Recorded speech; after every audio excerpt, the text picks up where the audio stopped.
Hello everybody, thank you for joining our next episode of Unmissed Connections. We are pumped because we have Chad Burmeister back in the studio with us today. And if you didn't catch the original episode we did where we talked about sales enablement and helping training a sales team and finding the best KPIs to help your sales team perform and hit quota, the button is around here somewhere. You should go back and catch it now. But again, Chad Burmeister, the author of Sales Hack and ScaleX, the founder of ScaleX.ai, one of the founding members again of the Silicon Valley and the Colorado AAISP sales conferences, one of the largest sales professionals user groups that we have in this country. So Chad, thank you again so much for coming back in here today. Yeah, it's great to be here. And for those who don't have the book on artificial intelligence, check it out. It's available on the website at ScaleX.ai, and it's available for download. You can also pick it up on Amazon. But yeah, it's great to be here. Thanks for having me so much. No, this is great. And I believe you have a new mug with us today. I still have my old one here. Well, I do. This is a mug that my wife gave me. Stand firm in the faith, be courageous, be strong, and do everything in love. So I thought this was a good one to drink out of here this morning. Well, it kind of sums up, working in sales. So you have to love it to do it, right? You have to love it to do it and be ready for getting the door slammed in your face from time to time. Yeah.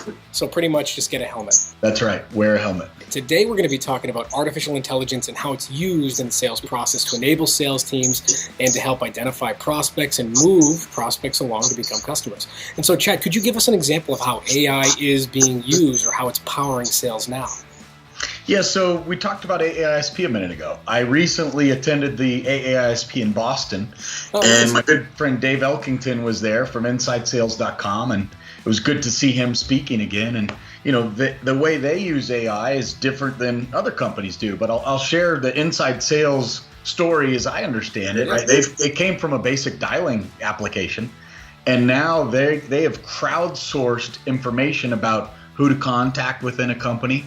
So let's say I'm targeting Cisco and there's 8 buyers in the sales cycle. Yeah. Well, they're able to expose those 8 buyers to other sellers across other companies. It serves up the right person at the right time to call. There's a lot of artificial intelligence across big data that they're able to use. So, sourcing the right people to call within a company, the right companies to call, I think, that's the way that they're using it.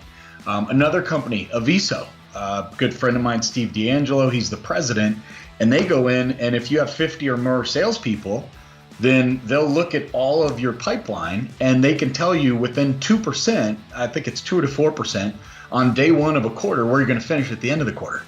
So, that's pretty interesting. And then they can give you coaching questions to ask your reps on a weekly basis. Hey, it looks like you haven't called this prospect in the last month, and they're in your commit. Oh, tell me more about that. So they're using AI to help you improve your forecast accuracy and deliver results.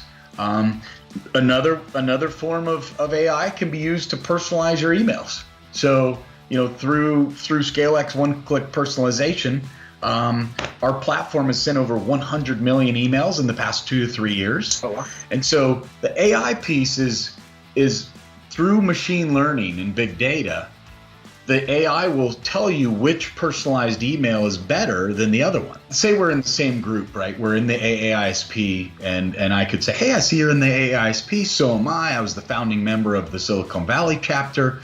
The reason I'm reaching out is X. The reply rate from that email, ask Jamie Shanks and Steve Richard, right? They've been touting this for a long time, is way better than if I say, hey, I see you're hiring some salespeople at your company at Time Trade. Congratulations. We should sell you some of our stuff. You're not going to get a good response versus the other one. No, Val. So AI has been able to look across all that data, tell you what to send, and what the reply rates could and should be. It's pretty intense to just hear how, using big data and all this information we have in our CRMs, that AI can actually go in and just capture that, build these profiles, and then help build likeliness of, even a customer's closing rate, what your pipeline is going to be, triggering and kind of giving your sales reps the boot to go ahead and actually send certain emails or send certain communications at certain times.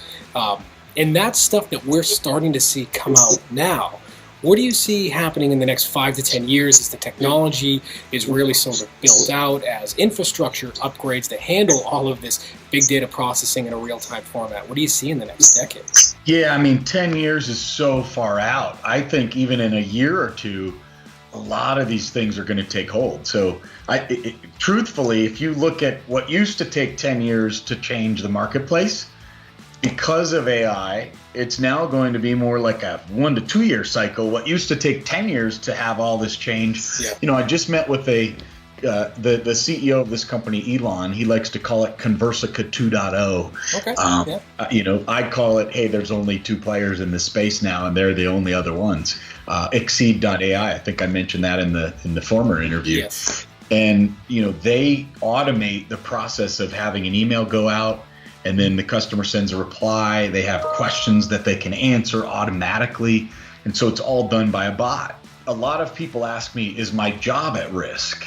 And yeah, if you're not staying up to speed on how to add value, I think what happens is the value moves up, right? I had a great talk with Lori Richardson about 2 to 3 months ago, and we talked about this topic, and she said, there's no risk. It's great. It means that we just need to move up the value chain and be more valuable resources. Sure. Because those monotonous tasks, hey, if you like spending 15 to 20 minutes and writing a personal email, more power to you.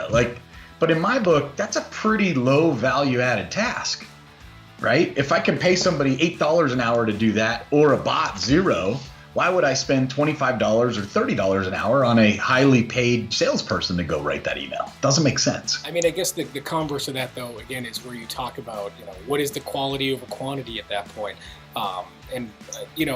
Kind of tailing off of that, do you see the quality levels coming pretty close to each other? Or are you still seeing a pretty big gap between quality levels of the personal interaction versus the automated interaction of artificial intelligence? Well, I think the blending of the two is the key. Yeah. So, I had a good talk with, I won't name the person, but it's, and I'll even won't name the company. I'll do that service. But one of the players in Cadence Automation, we'll just leave it at that. Okay. But I had a talk with their head of products, and I said, he said, man, your automated bots that are writing emails, there's no way they can do that better than a human. I said, all right, let's do this. Like, it's the Pepsi Coke challenge, right? Let's just do a Pepsi challenge, right? Yeah. Maybe we'll say, let's put my bot in a room for 1 hour to write 100 emails, and then we'll have your human. It could be your best BDR, it could be your CEO, I don't care. Yeah. Put that person in a room, 100 emails, and let's see who gets the best reply rate, who books the most meetings, blah, blah, blah. Yeah. And he said, dude, there's no way a bot or a person could write 100 personalized emails in an hour. And I was like, okay, fair. Yeah. So I said, all right, let's see if I could give you a head start. What if I had one person for 4 hours in a room write 100 personal emails? Dude, no. A person will write about 10 an hour. So I'm like, okay, I'll give you 2 people, 4 hours against a bot for 20 minutes. And I said, I bet you that the bot, because it uses machine learning and artificial intelligence and it knows the math, I'll bet you the bot will be as good as those 2 A+ BDRs, and it'll be a tie. And I'm like, but the bot takes 20 minutes to write those 100 emails, or not even that, because I still have a human look over the email before it goes out. So the human looks at it, the bot writes it, human looks at it and says, okay, good. They might add a half a sentence or a sentence or something, dot the I's, cross the T's. But it's gotten so good now that, you got to bring the personalization together with the automation. It's almost scary to hear that that's the case. It's the video killed the radio star at this point. AI is killing, SDR positions, which is kind of tough to pull, together. But the thing is, it's not about killing the SDR position. It's about allowing that SDR or that business development rep to focus on real value-add tasks. Like you said, you don't want someone sitting there at their desk hammering out emails all day. That's not huge. I mean, in the end, that does bring in business. But if you can put that into automation and let them focus on the personal phone calls that they need to make, actually spending time presenting things and having those meetings, that's the value add. And it lets you go after new markets. So John Barrows had a quote, AI will make good reps great, great reps unstoppable, and average reps irrelevant. And at first I was like, yeah, I like it. That's awesome. My new motto. That's pretty awesome. It turns out 50% of the sales force is average. So does that mean 50% of the sales reps are at risk? No. What it means to me, now that I've talked to the CEO of Gong and Steve Richard at Exec Vision and Trish Bertuzzi at Bridge, I mean, all of my people, they've said, no, that's not the truth. The truth is it makes everybody better, right? AI rises all boats. So think, for example, Gong is capturing all of my internal sales team's conversations. Sure. Exec Vision's capturing all my BDR conversations for my customers. Yep. So we capture all this data. We've got remote coaches who listen to the data, and they coach the rep every single week. 15 sales calls they listen to, and they say, hey, Chris, how do you think that went? And Chris is like, yeah, I could have done better. Okay, tell me how you could have done better, right? They do that coaching, and the pace of moving up the learning curve is much faster. Yeah. And you can crowdsource because you have all these calls that are captured now that you can share with the rest of the team. So I think I would cross out the IR in irrelevant and make it relevant, make average reps relevant. And I think John would agree with that over the course of the last 6 months as AI has actually come into the workforce and continues to. It's going to be interesting. Do you see these artificial intelligence engines really just finding a niche in certain areas? I think it's very niche-y. So I totally agree with that.